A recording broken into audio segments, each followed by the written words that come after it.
భారత్ ఇథియోపియాల మధ్య చారిత్రక బంధం వ్యూహాత్మక భాగస్వామ్యం స్థాయికి చేరింది. జోర్డాన్ పర్యటన తర్వాత ఇథియోపియా చేరుకున్న ప్రధాని మోదీకి అడీస్ అబాబా ఎయిర్పోర్టులో ఇథియోపియా ప్రధాని అబీ అహ్మద్ అలీ స్వాగతం పలికారు.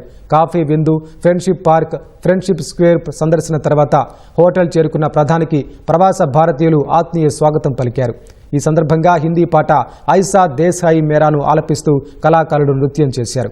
తర్వాత ఇథియోపియా ప్రధానితో ద్వైపాక్షిక చర్చలు జరిపిన ప్రధాని మోదీ ఆర్థికం, ఆవిష్కరణలు, రక్షణ, సాంకేతికత, ఆరోగ్యం, సామర్థ్య నిర్మాణం, బహుపాక్షిక సహకారం అంశాలపై చర్చించారు. మొత్తం 8 ఒప్పందాలపై ఇరు దేశాల ప్రతినిధులు సంతకాలు చేశారు. ఉగ్రవాదానికి వ్యతిరేకంగా భారత్ చేస్తున్న పోరాటానికి మద్దతిచ్చినందుకు ఇథియోపియా ప్రధాని అలీకి ప్రధాని మోదీ కృతజ్ఞతలు తెలిపారు. భారత్లో ఇథియోపియన్ విద్యార్థుల స్కాలర్షిప్ను రెట్టింపు చేస్తామని ప్రకటించారు.